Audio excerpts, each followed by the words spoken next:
Bonjour à tous. Bonjour à tous. Je vais commencer. Aujourd'hui, je vais vous parler de découplage d'applications. Alors, le titre original de la présentation, c'était du SSO via Auth pour mieux découpler votre application. Bien sûr, le mot-clé du coup dans tout ça, ça va être comment découpler une application, pourquoi et comment. SSO, Auth en font partie. Alors du coup, derrière le mot découpler, il y a justement tout un tas de buzzwords qu'on entend beaucoup ces derniers temps. SOA, qui a déjà été mentionné plusieurs fois hier. Architecture distribuée, SSO, une architecture événementielle, etc. Je vais essayer de parler un peu de tout ça, pourquoi, comment. J'espère que vous êtes bien réveillés ce matin parce qu'il y a énormément de contenu derrière.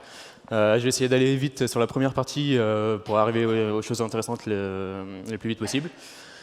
Du coup, la première question qu'on va se poser, c'est pourquoi je parle de ça aujourd'hui.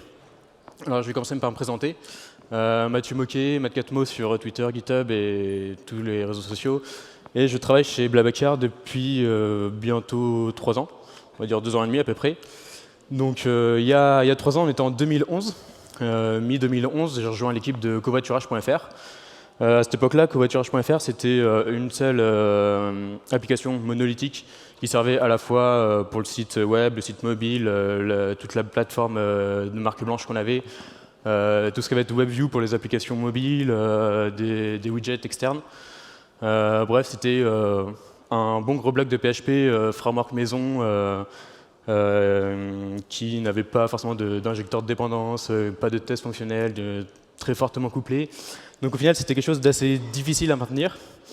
Et quand on devait toucher une partie critique sur cette application, on faisait à peu près cette tête-là. Et après, quand on regardait encore un peu plus en détail le code, on remarquait qu'il y a vraiment des choses qui vont nous choquer.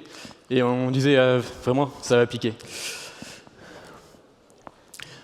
Donc, le principe de tout ça, le principe de ce talk, ça va être de voir comment éviter la dette technique. Alors, à savoir, nous, on est c'est un seul gros projet, covoiturage.fr. On n'a pas, comme chez M6, comme chez Smile, etc., on n'a pas plein de projets en interne. C'est vraiment une seule plateforme. Donc, évidemment, sur le long terme, il faudrait que cette plateforme soit le plus facile à maintenir et qu'on n'ait pas sans arrêt de la dette technique qu'on doit forcément maintenir, enfin difficile à maintenir. Donc un premier choix qui avait été fait en 2012, c'était de repartir de zéro.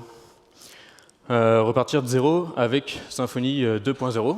Justement, c'était encore avant la version 2.1. On travaillait principalement sur DevMaster. Du coup, qui dit nouveau framework, toute nouvelle application, on va dire tout un nouveau moyen de s'organiser. L'année dernière, j'avais présenté par exemple comment on gérait tout le workflow de développement en interne. Donc c'est quelque chose sur lequel on travaille beaucoup. Nous, notre politique, c'est de déployer peut-être une dizaine de fois par jour, etc. On essaie d'être le plus réactif possible. Du coup, nouvelle application, nouveau framework. Du coup, on va essayer d'avoir les meilleures pratiques possibles. Du coup, Symfony embarque tout un lot de best practices, notamment, il y en a beaucoup qui vont être copiés sur d'autres frameworks, etc. C'est vraiment les meilleures pratiques de l'ensemble de la communauté de développement. Mais il y a toujours plein de questions qu'on se pose quand on démarre un nouveau projet Symfony. Par exemple, est-ce que je fais un bundle, est-ce que je fais n bundle? Alors pour une librairie, un bundle qui englobe une librairie, donc je vais faire un petit bundle séparé. Mais pour tout ce qui va être business, vraiment le cœur du métier, est-ce que je fais un seul bundle, est-ce que j'en fais plusieurs? C'est toujours une question qu'on se pose sans arrêt.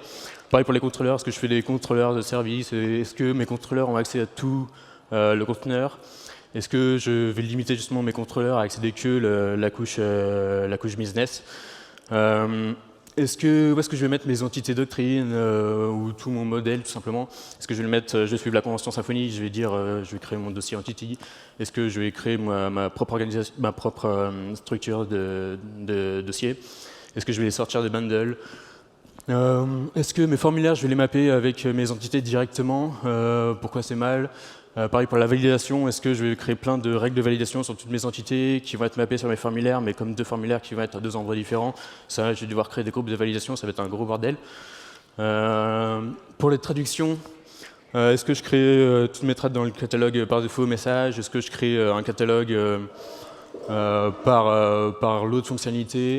Est-ce que je mets des clés, des phrases? Comment je nomme mes clés? Ça va être toujours des conventions. Pareil pour le routing. Il faut que je trouve une convention qui va être assez bien foutue parce que du coup, c'est un projet que je vais devoir garder sur le long terme. Les événements, est-ce que je vais créer mes propres événements? Est-ce que je vais écouter cette doctrine? Mais si j'écoute cette doctrine, au final, je vais être super lié à la doctrine et ça m'embête un peu sur le long terme. Et un truc qui n'a rien à voir avec Symfony, par exemple, au niveau design, quand on a commencé, on n'avait pas forcément d'intégrateur designer à plein temps. Du coup, on se dit, bon, bah, bootstrap. Hein. Donc, au début, on a besoin de commencer rapidement. On commençait rapidement, mais sans faire d'être trop rapide non plus et de bâcler le travail. Donc on va essayer de trouver les meilleures conventions possibles qui vont nous permettre qui vont nous suivre justement sur le plus long terme. Et après, du coup, on se dit, bah, on a besoin d'embaucher plus de gens. Et la question, ça va être, est-ce que si j'embauche 2 fois plus de développeurs, j'ai réussi à finir mes tâches 2 fois plus vite?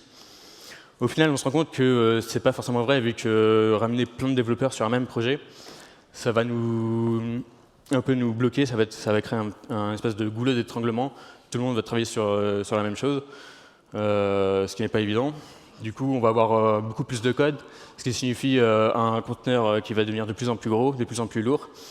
Alors en prod, ça va pas forcément se sentir, parce que du coup le conteneur va être dumpé, il va y avoir du cache code, va y avoir tout plein d'optimisations. En dev, et quand on va travailler, notamment quand on essaie de déployer très rapidement sur du développement sur l'environnement de staging, etc., forcément ça se sent au quotidien. Du coup, voilà, on commence vraiment à le sentir comparé à un petit projet comme on a commencé dès le début. Pareil pour un petit exemple tout bête, Ascetic. Ascetic qui est, quand on le charge, on essaie justement de trouver les bonnes pratiques. Du coup, nos assets, on va les découpler en plein de petits fichiers. Mais Ascetic, plein de petits fichiers, c'est vraiment pas le top. C'est long, c'est très long. Et enfin, la dernière plus grosse partie, ça va être tout ce qui va être les tests.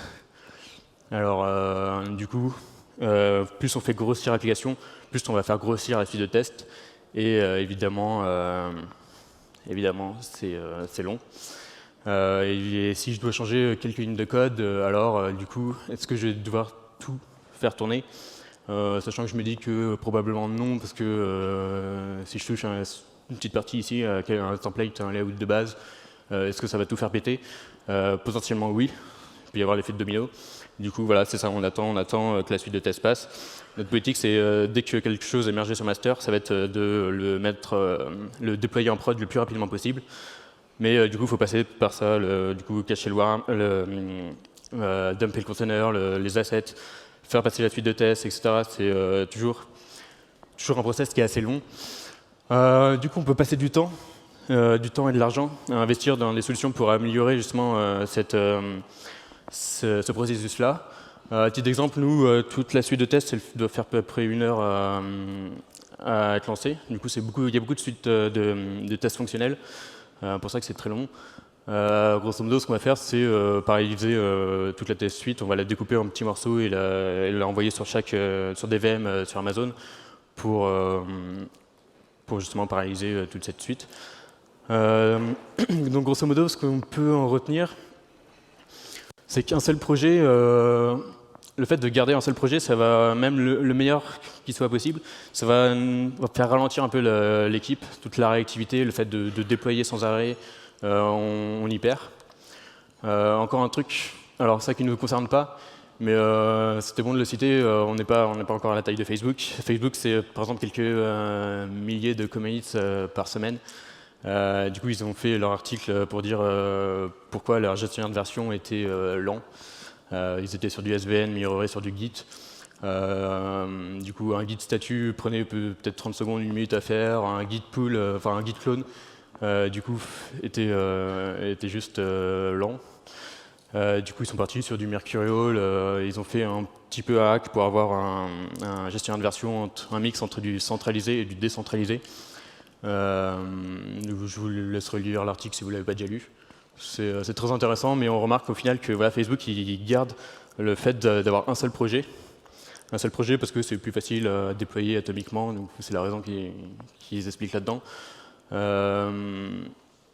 Au final, voilà, pour un truc tout bête, le gestionnaire de versionning, faut hacker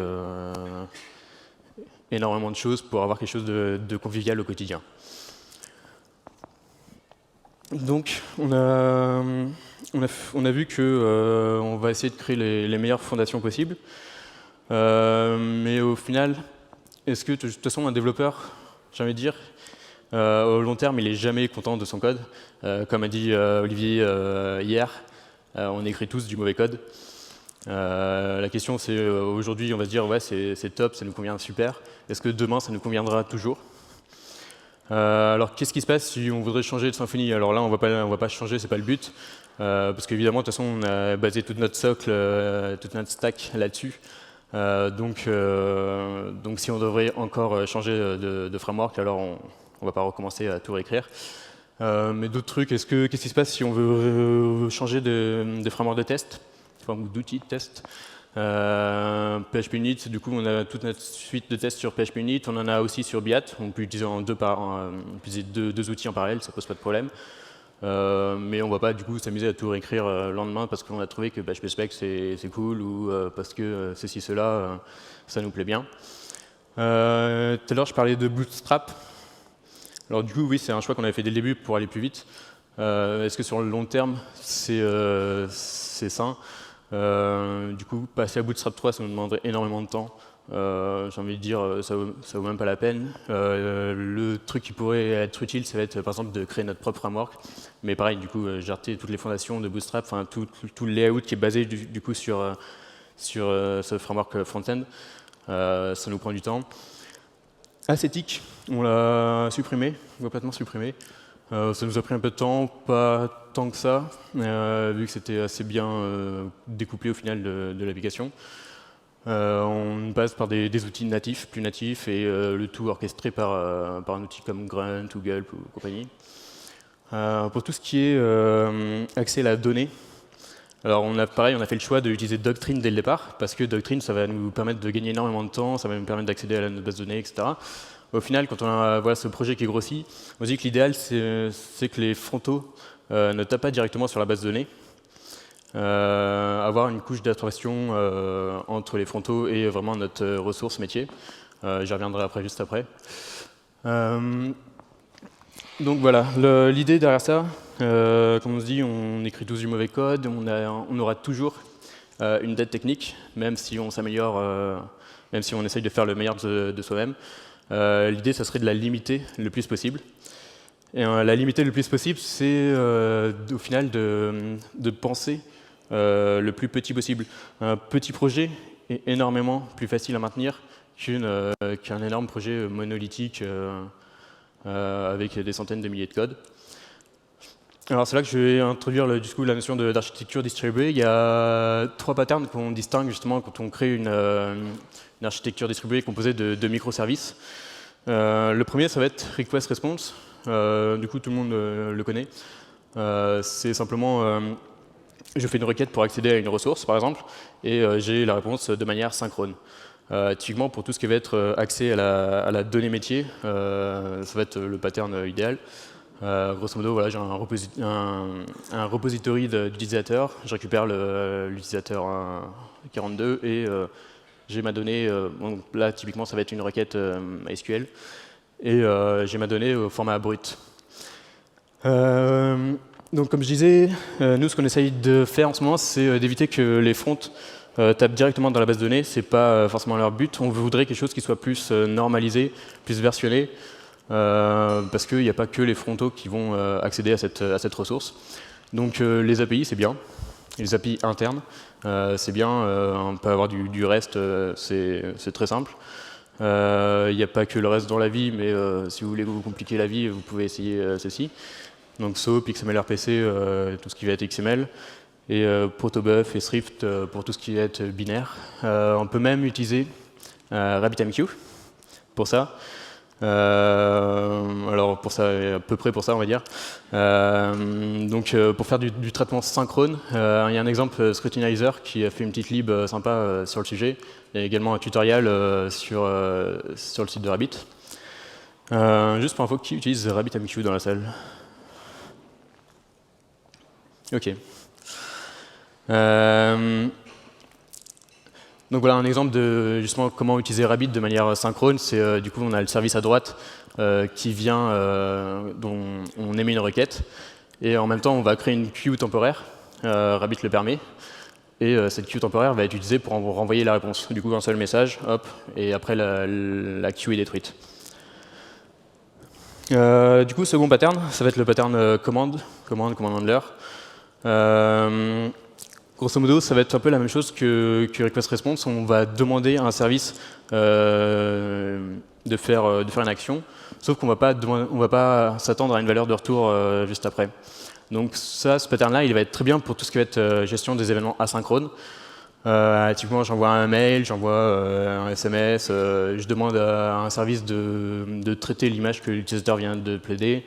J'ai besoin de sauvegarder une donnée assez complexe, etc. Du coup, j'émets une commande. Et basta, quoi. Je m'attends à rien en retour. Donc pareil, RabbitMQ, un bon candidat, avec du coup le routing direct. Routing direct, c'est grosso modo, je demande à ce service-là, enfin je publie explicitement dans une queue pour cibler un service. Du coup, par exemple, j'ai mon image, et je vais me dire, tiens, traite-moi cette image-là.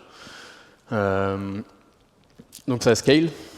Grosso modo, ici, les 3 blocs, ça représente juste un seul microservice qui va scaler horizontalement. Du coup, on va pouvoir rajouter autant de workers que nécessaire, selon la quantité de messages. Donc je disais, il y a RabbitMQ comme candidat, donc c'est ce qu'on utilise principalement chez Blablacar. Il y en a bien sûr d'autres. Et donc on a un service qui n'est pas accessible via une API REST traditionnelle, mais simplement via justement un système de queue. Donc il y en a plein d'autres. Allez voir si ça vous intéresse. Un exemple, par exemple quand on envoie des newsletters, du coup peut-être à peu près une fois par semaine, on a besoin d'envoyer des newsletters à des gens.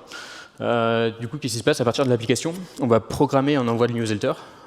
Programmer un envoi de newsletter, ça veut dire tiens, je cible tel segment. C'est un segment, ça va être tous les utilisateurs qui ont coché la case newsletter et qui ont fait un trajet dans les moins de 3 mois et qui ont moins de 30 ans, ce genre de truc. Et à une heure précise, on veut que ça soit envoyé. Pour gérer justement cette notion d'horaire, on a un microservice basé sur Java avec la librairie Quartz, qui est en gros le cron 2.0. Donc ce service, c'est juste un proxy qui va appeler le vrai service derrière à une heure précise. Et ce service, ce worker-là, donc il va récupérer le segment, il va récupérer tous les utilisateurs via nous, on utilise Elasticsearch en interne. Le scroll d'Elasticsearch, c'est pratique parce que ça nous permet de récupérer un grand nombre de données de manière paginée, sans qu'il y ait de doublons. Et derrière, on va publier autant de messages qu'on a récupérés d'utilisateurs dans RabbitMQ.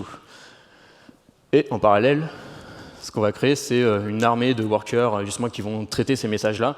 Du coup, c'est pour ça, quand je parlais de scaler horizontalement, c'est qu'on va pouvoir créer autant de workers qu'il y a de messages. Enfin, pas qu'il y a de messages, mais plus il va y avoir de messages, plus on va créer de workers. Et ces workers vont tout simplement traiter tous les messages et envoyer les mails qui vont bien.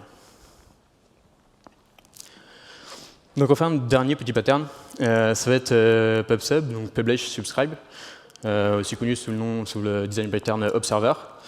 Donc ça, j'imagine que tout le monde, ça parle à tout le monde, tout ce qui va être Event Dispatcher dans Symfony. Au niveau infrastructure, on va retrouver le même principe. Ça va être, on va avoir cette notion de pattern qui va permettre de notifier un événement business à toute notre infrastructure.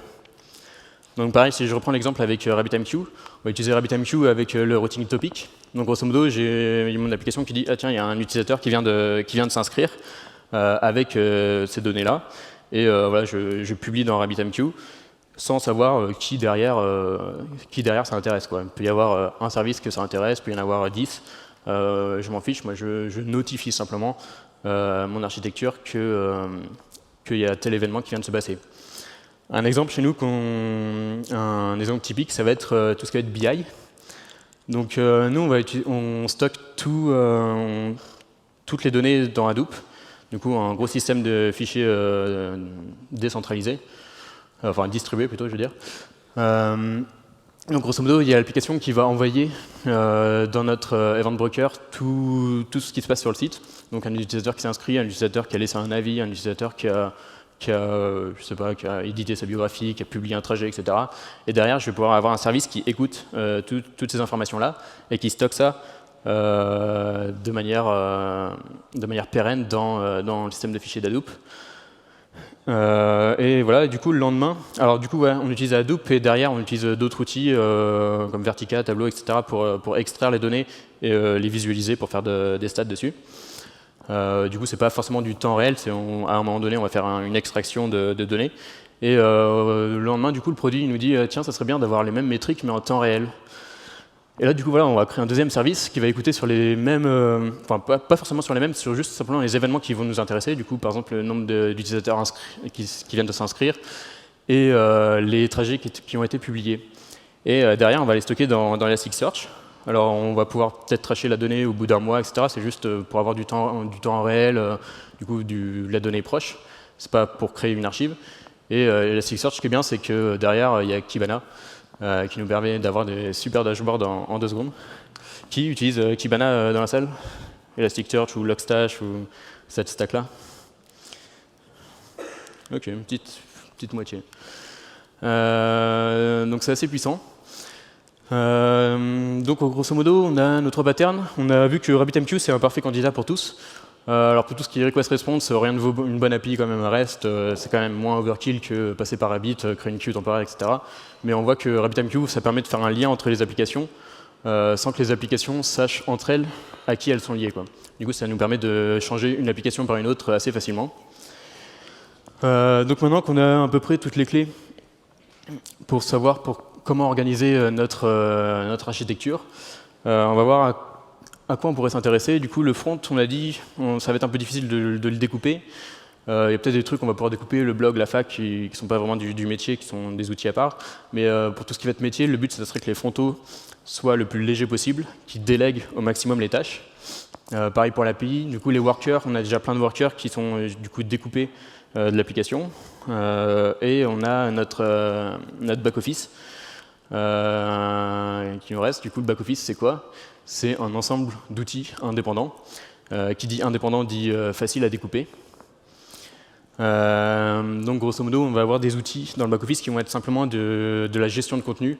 Du coup, on va gérer justement le contenu de la fac, du blog, etc. On va pouvoir gérer tous nos utilisateurs. Donc pareil, simplement une application qui tape sur le data layer.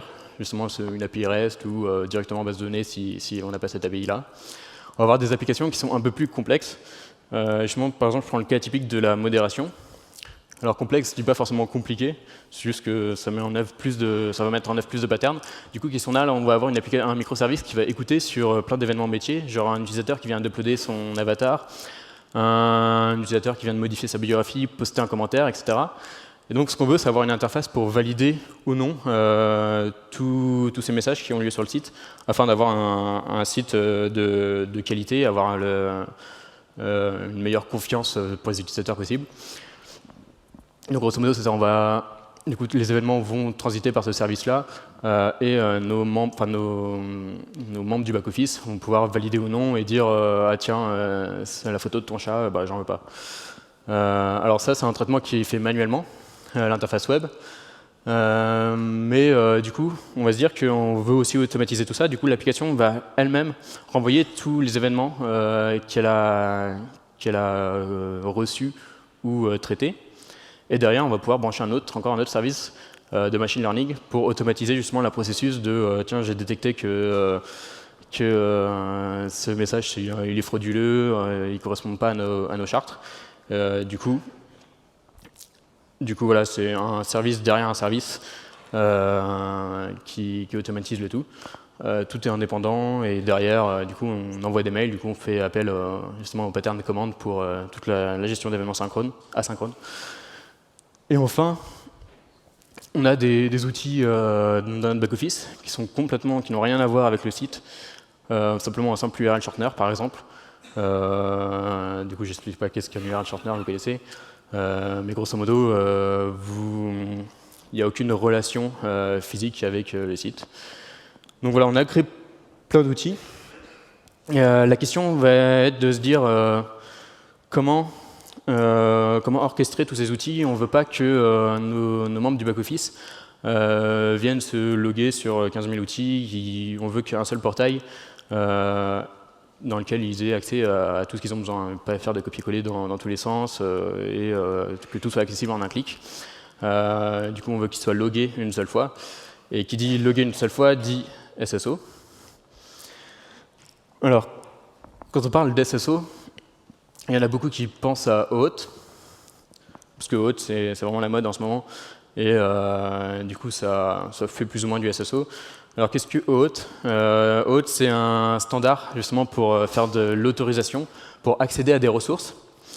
Donc, autorisation, c'est un mot sur lequel j'y reviendrai juste après, c'est un mot important. Juste avant, je vais expliquer, non, je ne vais pas expliquer, je vais survoler un peu ce qu'est OAuth 2 dans ce cas-ci. Juste pour info, qui a déjà utilisé OAuth en tant que client ou serveur? Ouais, 3/4 à peu près. Donc de toute façon, c'est bien parce que je ne vais pas y rester longtemps sur ces slides. OAuth, du coup, il y a plein de moyens d'accéder. Du coup, grosso modo, OAuth, on a besoin d'un access token pour accéder aux ressources d'une API.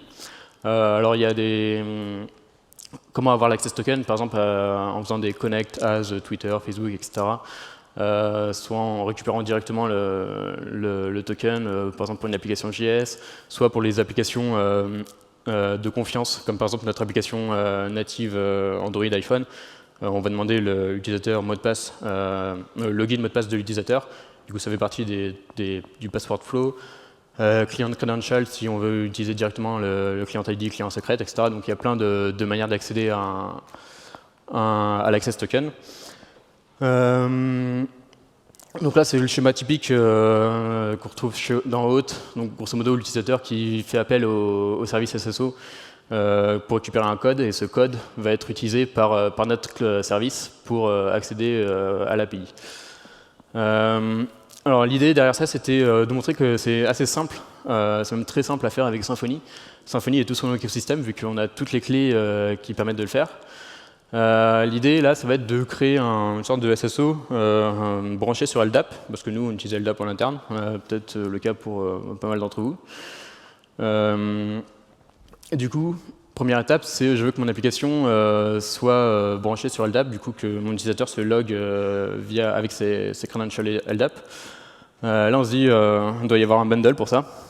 Il y en a même plusieurs. Mon préféré, ça va être celui-là, le Fred LDAP Bundle, qui permet une configuration assez souple. On peut faire pas mal de choses avec. Il est vraiment pas mal foutu. Je ne sais pas s'il est en version stable, mais n'empêche qu'il marche très bien. Donc voilà, on a notre branchement LDAP fait en quelques lignes de config. En fait, le plus long là-dedans, ça va être de lire la doc. Et derrière, on veut une API justement en OAuth. Et là, pour faire une API en OAuth, on se dit il doit y avoir un bundle pour ça. Du coup, effectivement, il y a un bundle pour ça, le FOSS OAuth Server Bundle. Et là, pareil, ça va être de la conf. C'est déjà prépackagé pour être utilisé assez facilement. Donc on crée une route /API et derrière on va pouvoir avoir toute notre API en OAuth. Donc voilà, on a notre brique, l'utilisateur se log sur LDAP et il y a une API en OAuth. On peut se dire, tiens, vu que c'est un SSO, on va renforcer la sécurité de cette application-là. Et forcément, on va trouver plein de bundles pour renforcer la sécurité de cette application. Du coup, on va pouvoir mettre du two-factor authentication ou du blocage de brute force, blocage par IP. On va pouvoir filtrer un peu mieux les entêtes HTTP qui sont sorties de l'application, etc. Donc on a une stack assez complète. Et notre application centrale, en fait, elle ne fait pas grand-chose. Elle fait que le lien entre tous ces bundles, tous ces briques logicielles. C'est très simple à faire en 2 heures. En 2 heures, c'est fait. Le plus long, voilà, ce que je disais, c'est de lire la doc. Et là, on se dit, on a notre serveur. Et qu'est-ce qu'on fait avec le client? Le client, évidemment... Ah, j'ai oublié. Le client, évidemment, il y a un bundle pour ça. le hardware auth, hardware info auth bundle. Grosso modo, c'est ce qui nous permet d'avoir des formulaires comme ça, du coup, des boutons connect as mon service. Pareil, c'est que de la conf, du coup il est prépackagé avec plein de services, Twitter, GitHub, etc. Il y en a une cinquantaine. Mais bien sûr, on peut utiliser notre propre serveur SSO, notre propre serveur auth 2, je veux dire. Auth 2, auth 1, ce qu'on veut. Et du coup, c'est parfait parce que c'est un standard et le FOSS bundle respecte parfaitement ce standard. Du coup, pareil, que de la conf. Et on peut faire du connect avec mon service Foobar. Donc on n'a pas besoin de ce formulaire de login parce qu'au final on se dit qu'on doit se connecter que via notre SSO. Et quitte à avoir une page avec un seul bouton, autant ne pas avoir de page directe. Donc la slide suivante, c'était effectivement faire attention parce que auth n'a jamais été conçu pour faire de l'authentification, seulement de l'autorisation. Donc, mais cependant, il y a peut-être énormément de gens qui vont utiliser auth justement pour faire de l'authentification. C'est pas mal, mais il faut juste savoir les conséquences. Du coup, la triche, c'est un protocole qui nous permet d'accéder à des ressources. Et on va utiliser la ressource généralement qui est appelée /me. Pour ceux qui font du Facebook Connect, ils voient à peu près de quoi je parle. Du coup, j'accède à la ressource /me et ça me retourne les informations à propos de l'utilisateur qui vient de se connecter, à qui appartient l'access token. Du coup, il y a pas mal on voit sur le net pas mal d'attaques sur auth. Il y a un gars, son nom de Omakov, je crois, qui explique dans son blog plein de vulnérabilités liées à auth. Un truc qu'on trouve assez souvent, c'était le truc classique, c'est du C-surf. Typiquement, quand un site propose de s'identifier à la fois par son mail et à la fois par un service connect. Grosso modo, on s'identifie avec son mail et après, on peut par la suite lier son compte avec un service tiers, Facebook, GitHub, etc. Et une attaque qui peut avoir lieu, c'est si on ne se protège pas contre le C-surf, c'est que quelqu'un va vous faire connecter avec son propre compte et donc, du coup, usurper un peu votre compte. Alors, je ne vais pas rentrer dans le détail parce que je ne vais pas avoir assez le temps. Il y a un autre draft qui est pas mal aussi, qui est proposé par Facebook et Google, qui, en gros, cette idée d'ID token, c'est un deuxième access token qui est lié simplement à la ressource /me. Du coup, pareil, je ne vais pas m'étendre, j'ai déjà 30 minutes. Donc voilà, on est en train de dire que auth, est-ce que c'est mal? Auth, c'est pas forcément mal, ça peut être utilisé, tout le monde le fait, il faut juste savoir les conséquences. Et qu'est-ce qu'il existe d'autre comme protocole de SSO? Il y a par exemple SAML. Donc SAML qui date d'assez longtemps. J'ai trouvé quelques bundles en cherchant sur Packagist ou sur KNP Bundle, mais ça n'a pas l'air d'être maintenu. C'est un standard basé sur XML qui est justement fait pour but premier de faire du SSO. Il y a JWT, alors ça se prononce JWT, JWT, JSON Web Token. Celui-là il est beaucoup plus simple à appréhender. En gros, le principe, c'est le serveur va émettre un token à l'utilisateur, et ce token il va être certifié, il va être signé par le serveur. Du coup, grosso modo, un utilisateur s'inscrit, le service de SSO va renvoyer ce token-là, et ensuite, ce token-là va pouvoir être utilisé sur tous les services qu'on a, et le service, justement, va avoir la certitude qu'il s'agit bien du bon utilisateur. Comment avoir cette certitude? Par exemple, en partageant un secret entre tous les services. Il y a un exemple de Firebase, une petite librairie avec deux simples méthodes statiques qui permettent juste d'encoder, décoder une string. Du coup, voilà, on a notre payload avec l'utilisateur. Ça peut être un ID d'utilisateur, un login, etc.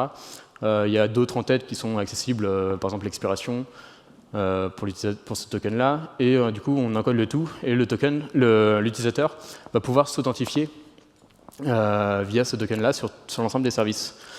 Un autre exemple que j'aime beaucoup, c'est Namshi, qui a développé une petite lib, José ou José, je ne sais pas comment il la prononce, qui, elle, se base sur OpenSSL. Du coup, au lieu de partager une clé privée sur l'ensemble des serveurs, on va utiliser simplement justement une clé SSL privée qui va servir pour signer le token.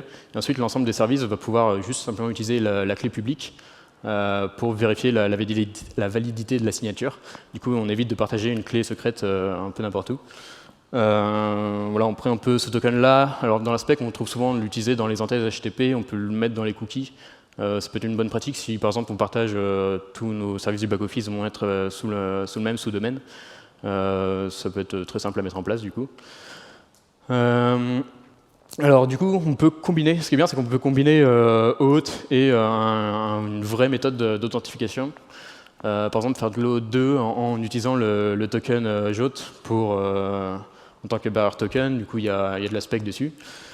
OpenID, au final, c'est un peu similaire. Je ne connais pas trop exactement la spec, mais c'est grosso modo basé sur du OAuth avec du JOT, enfin des tokens similaires. Il y a Awk, qui n'est pas vraiment fait pour faire du SSO, mais qui peut être pareil une couche supplémentaire pour améliorer la sécurité de l'application. Je suis tombé récemment sur ce petit bundle bien sympa, enfin qui avait l'air bien sympa, je ne l'ai pas encore testé, et qui propose, du coup, qui implémente un client pour CAS, mais qui prévoit d'être compatible avec d'autres méthodes de protocole SSO. Donc voilà, là, là on vient de voir que on a toute notre infra un peu distribuée, un peu dispatchée dans plein de services. Comme je disais, ça peut paraître complexe, mais complexe ne signifie pas que c'est compliqué. C'est juste qu'il faut juste bien configurer le tout. Donc qu'est-ce qu'on a? Du coup, on a un fronto des frontaux qui sont bien plus légers, plus de services inutiles, de listeners inutiles. Par exemple, le CK Editor Bundle qui était utilisé que pour la gestion du blog, ça sert à rien qu'il soit pour toute l'application. On peut utiliser du coup pour chaque service les bons outils, que ce soit en termes de back-end, en termes de front-end ou en termes de base de données.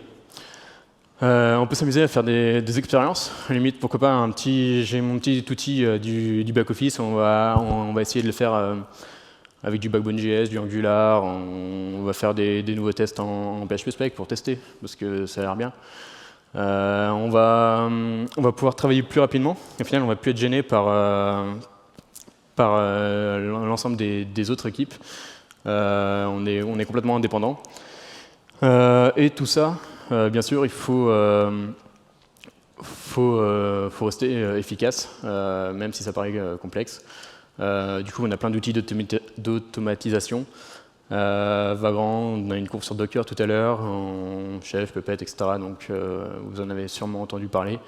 Donc, pour automatiser à la fois son environnement de dev et l'environnement de staging ou de prod, etc. On va pouvoir essayer de bootstrapper tous les projets qu'on crée afin de ne pas perdre du temps justement à la création de chaque petit projet.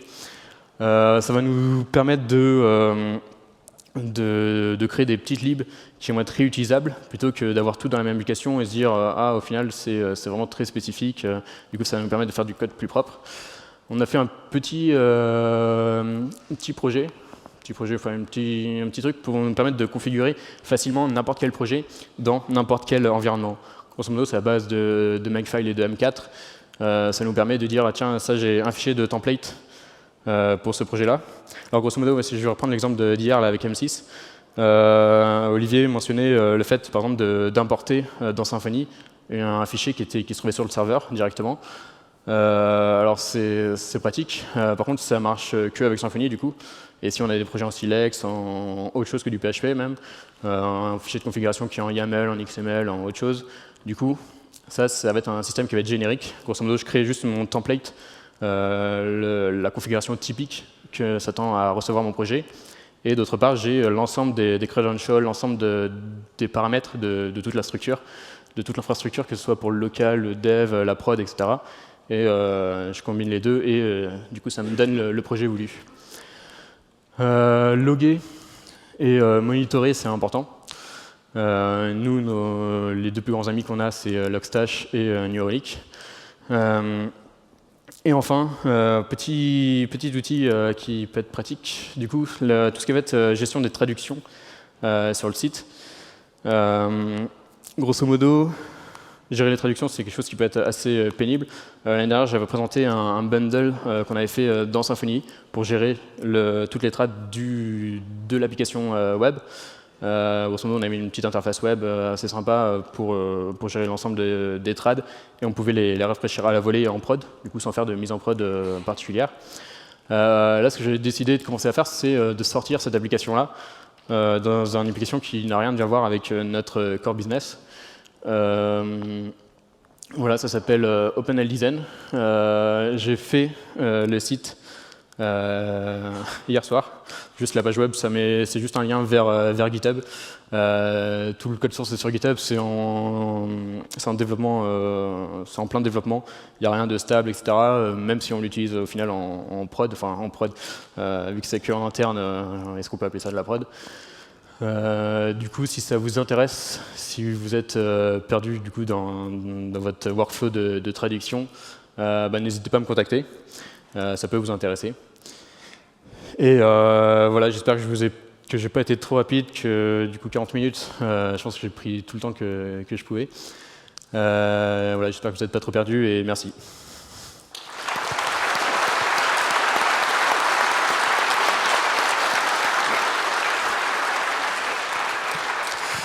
Et juste pour ceux qui se posent la question, on embauche. On embauche toujours.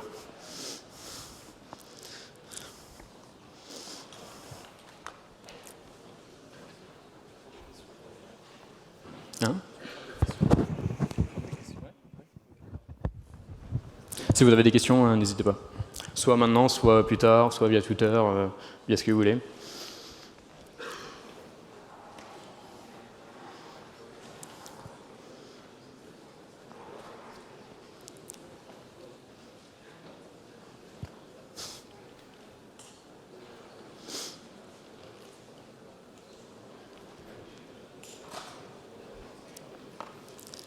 Merci pour la présentation. J'avais une question par rapport à votre refonte. Vous êtes reparti de zéro ou vous avez construit de manière modulaire tout de suite en priorisant certaines briques plutôt que d'autres? On est reparti de zéro. Zéro. Ouais, zéro. C'était 2 projets à maintenir en parallèle en fait. Pendant assez longtemps, on a fait même des périodes de bêta testing, justement parce que quand on s'ouvre à l'étranger, du coup, ouais, je n'ai pas précisé nos chiffres à peu près, mais du coup, voilà, en 3 ans, on est passé peut-être de 20 employés à 120 employés. On a fait x6 en termes de membres. Du coup, voilà, on s'étend à l'étranger. Et l'étranger a été justement notre bêta testing pour toute cette nouvelle application. Du coup, ça nous permettait d'avoir vraiment 2 applications en prod qu'on devait gérer, quoi, du coup, tout en gardant en fait la même structure de données derrière.